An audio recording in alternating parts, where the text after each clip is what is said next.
गुरुजी शब्द बड़ा है या भोग? शब्द बड़ा है, ठीक है ना। आपने शब्द से अपने इष्ट को पुकारा, फिर उसको भोग दिया। अगर पुकारोगे नहीं, भोग रखा रहेगा, ठीक है कि नहीं। तू कल यहाँ 2 थाली रख दे, गुरुजी से पूछ मत, गुरुजी आपके खाने की है, मैं क्यों खाऊंगा भाई? सही बात है कि नहीं। प्रत्येक व्यक्ति ये सोचेगा किसी ने रखी है, किसी और के नाम की होगी। तो जब तक शब्द का यूज नहीं होगा, प्रयोग नहीं होगा, तब तक भोग क्या करेगा भाई? ठीक है। अब तूने भोग रख दिया, काली माता आ गई खाने, और तू काली के आते ही गए, हट, मैंने तो शिव जी के लिए रखा था, हट पीछे। गुरुजी जैसे कि जो नेगेटिविटी ऊर्जा है और पॉजिटिविटी ऊर्जा है, जैसे कि कहीं इसका कहाँ स्थित है, कहाँ ये मतलब ब्रह्मांड में कहाँ रहता है और कौन सी तरह? केवल पृथ्वी लोक पे हमारी आंख बंद होती है जहाँ, वहां ये रहता है, ठीक है। इसी पे सबके लिए जगह है, ये वहां की योनि है ही नहीं। ऊपर की, ऊपर लोकों में सारे देव स्थान है, ठीक है। 8 देव स्थानों में प्रेतादिक भी देवता के उसमें आते हैं स्वरूप में, ठीक है ना। और पितरों और प्रेतों की ऐसी संज्ञा होती है, क्योंकि ये सूक्ष्म से सूक्ष्म देख पाता है, तो इसलिए इसको देवता ही गिना जाता है, ठीक है ना। भगवान राम के बारे में, हनुमान जी के बारे में तुलसीदास जी को किसने बताया था? जरा बताएं जरा, किसने बताया था? प्रेत ने बताया था कि वह हनुमान जी आते हैं।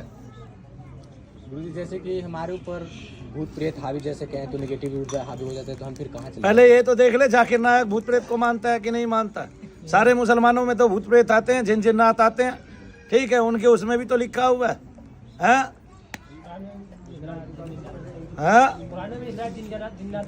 हाँ, फिर तो उनसे भी पूछ ले, क्या पता कोई भूत प्रेत को ना मानता हो। ना मानने से किसी का अस्तित्व खत्म नहीं हो सकता।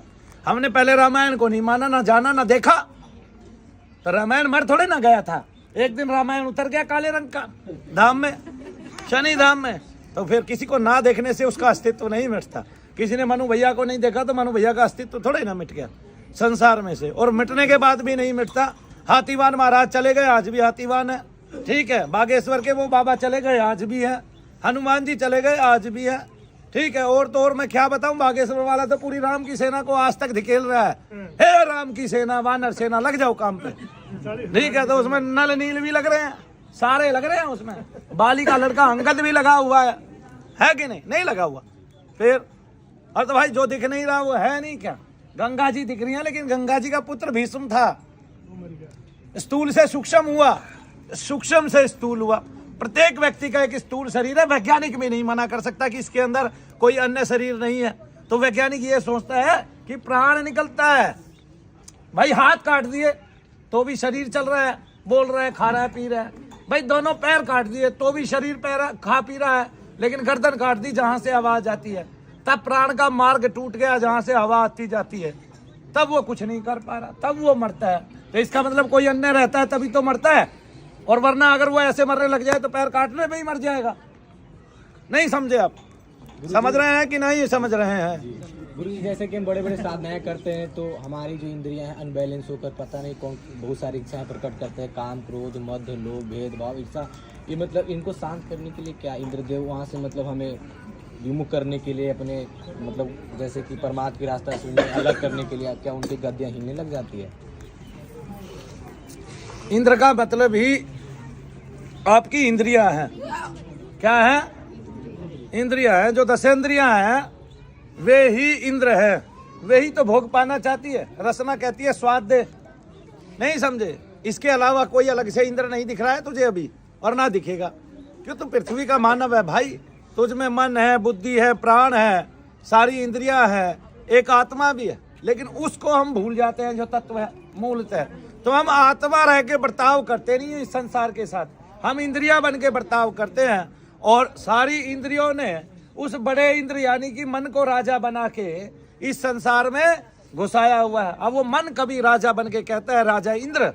कौन है? मन जो है वो राजा इंद्र है, सारी इंद्रियों पे कब्जा किए हुए है उसने, ठीक है। कभी वो कहता है अरे यार एक जूस पिला दे, शाम को कहता है अरे भाई मुर्गा ले आ, जा दारू की बोतल लेके आया। समझ में इंद्र कौन है? तब जो इंद्र है वो तो मौन अपने आप हो जाता है, वो जोर मारता है। क्यों? क्योंकि आपको भगवान का नाम दुश्मन लगता है। कौन लगता है? भगवान का नाम जैसे ही लेते हैं नींद आ जाती है। क्यों आ जाती है? वो नींद की गोली है क्या? लेकिन इसलिए आ जाती है क्योंकि भगवान के नाम में हमें प्रथम रस नहीं दिखाई देता। आगे ना ये शरीर है, ये इंद्रियों के रस से तो प्रभावित होता है, लेकिन नाम रस से ये प्रभावित नहीं होता। लेकिन जब नाम रस से प्रभावित होने लगता है और नाम रस का आनंद लेने लगता है, तब ये कहीं नहीं जाता, तब ये इसको कोई नहीं डिगा सकता। दुनिया के सारे सुख साधन कम पड़ जाते हैं। फिर एक राजा आता है जो समस्त पृथ्वी को जीता हुआ होता है। वो एक महात्मा को कहता है कि चल तू मेरे यहाँ और मेरे राज में रहना, राजा ही बन के रहना, तुझे किसी चीज की कमी नहीं होने दूंगा। वो बोला छोड़, बोला नहीं जाएगा तो गर्दन उड़ा देंगे। बोला किसकी उड़ा देगा, ना मैं जीता हूं ना मैं मरता हूं, मैं सदैव रहता हूं। मुझे तू ना मार सकता है, ना काट सकता है, ना सुखा सकता है। तेरी ऐसी तैसी, तेरे जैसे कितने राजा आए, कितने गए, मुझसे क्या कराएगा तू? मैं ही सब कुछ करता हूं, तू क्या करता है? मैं आत्मा हूं, मैं ही ब्रह्म हूं, मैं ही परमात्मा हूं। शब्द सुन के वापस चला गया। अब तू राजा का नाम बता दे कौन था? सिकंदर महान। ठीक है, एक महात्मा को यहां से नहीं ले जा पाया। लास्ट में उसने देखा ये महात्मा है, सिद्ध है, इसी को ले चलते हैं अपने देश। उसको भी नहीं ले जा पाया। क्यों? क्योंकि वो बिका नहीं, वो अनमोल है। हाँ गुरुजी, जैसे कि लोगों में आकर नेगेटिविटी, किसी जब कोई तांत्रिक क्रिया करती है, जैसे उसमें आकर भर पड़ जाता है,